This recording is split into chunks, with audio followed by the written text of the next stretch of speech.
नमस्कार, आप देख रहे हैं न्यूज 24। मैं हूं मानक गुप्ता। आज है हरियाणा चुनाव का दिन, वोटिंग का दिन, मतदान का दिन। शाम 6 बजे तक वोटिंग का समय है। 5 बज चुके हैं। 1 घंटे की वोटिंग बाकी है, लेकिन न्यूज 24 पर महा एग्जिट पोल की हमारी कवरेज अब शुरू हो रही है। 5 बजे राष्ट्र की बात का समय होता है। आप इसे राष्ट्र की बात समझ लीजिए, जिसमें आज हरियाणा और फिर जम्मू कश्मीर भी, क्योंकि जब 6 बजने के बाद, वोटिंग खत्म होने के बाद एग्जिट पोल के आंकड़े आएंगे, तो वो आज हरियाणा के साथ साथ जम्मू कश्मीर के भी आएंगे। जम्मू कश्मीर में वोटिंग 30 चरणों की खत्म हो चुकी है। हरियाणा की वोटिंग आज है, लेकिन इलेक्शन कमीशन के नियम है कि जब तक आखिरी वोटिंग खत्म नहीं हो जाती, तब तक जहां जहां मतदान हो चुका है वहां के भी आप एग्जिट पोल नहीं दिखा सकते।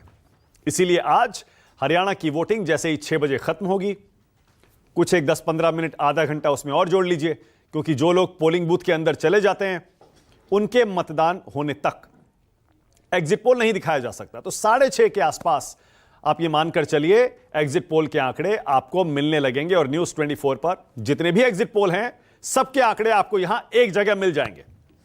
ऊपर यहां देखिए हरियाणा के आंकड़े, और यहां मेरी दाईं तरफ आपको जम्मू कश्मीर के आंकड़े दिखेंगे एग्जिट पोल के। एग्जिट पोल आप जानते हैं क्या होता है। वोट डालने के बाद पोलिंग बूथ से जब मतदाता बाहर निकलता है, तब उससे पूछा जाता है कि उसने किसे वोट दिया। उस आधार पर एक सर्वे तैयार किया जाता है, और उस सर्वे को ऐसे बनाया जाता है कि उसमें सीट प्रोजेक्शन भी होता है, वोट प्रतिशत भी होता है, और एक्सपर्ट्स करते हैं ये सारे, जो सेफोलॉजिस्ट होते हैं, चुनाव विश्लेषक होते हैं, वो प्रोजेक्ट करके अपना एक अंदाजा बताते हैं एक सर्वे के हिसाब से कि इस एग्जिट पोल में इस पार्टी को इतनी सीटें मिल सकती हैं। तो आज हरियाणा और जम्मू कश्मीर का एग्जिट पोल, महा एग्जिट पोल न्यूज 24 पर आपको देखने को मिलेगा। पूरी शाम आपको एक तस्वीर मोटी मोटी पता चल जाएगी। हरियाणा में कौन जीत रहा है, क्या तीसरी बार बीजेपी सरकार बना पाएगी, या फिर 10 साल का कांग्रेस का हरियाणा का वनवास खत्म होगा। वहां जम्मू कश्मीर में जो 10 साल बाद चुनाव हो रहा है, उसमें क्या बीजेपी एक बार फिर से सबसे बड़ी पार्टी बनने का जो दावा कर रही है, क्या उस पोजीशन में पहुंच पाएगी? और क्या त्रिशंकु विधानसभा की स्थिति बन रही है, क्या बीजेपी कुछ सहयोगी जुटा पाएगी? एनसी और कांग्रेस अपने दम पर क्या बहुमत के करीब पहुंच पाएंगे? सारे सवालों के जवाब मोटे मोटे आपको महा एग्जिट पोल में न्यूज 24 पर देखने को मिलेंगे। शुरुआत में सबसे पहले आपको अब तक की अपडेट दे दूं। हरियाणा में 3 बजे तक जो वोटिंग हुई है, वो करीब 49% के आसपास हुई है। 3 बजे तक, दोपहर 3 बजे तक 49.13% वोटिंग।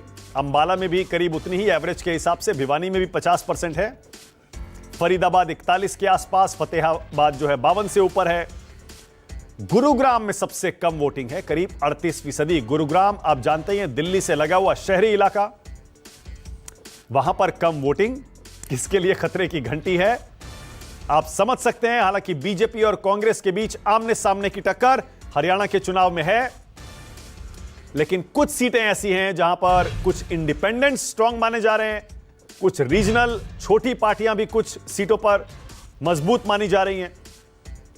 लेकिन मोटे तौर पर बीजेपी और कांग्रेस के बीच आमने सामने की टक्कर हरियाणा में।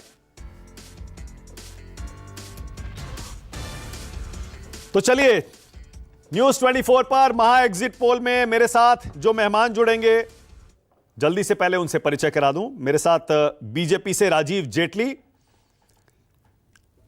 आपकी स्क्रीन पर आपको दिखाई देंगे अभी थोड़ी देर में। राजीव जेटली के अलावा मेरे साथ यहां स्टूडियो में पंकज शर्मा आ गए हैं।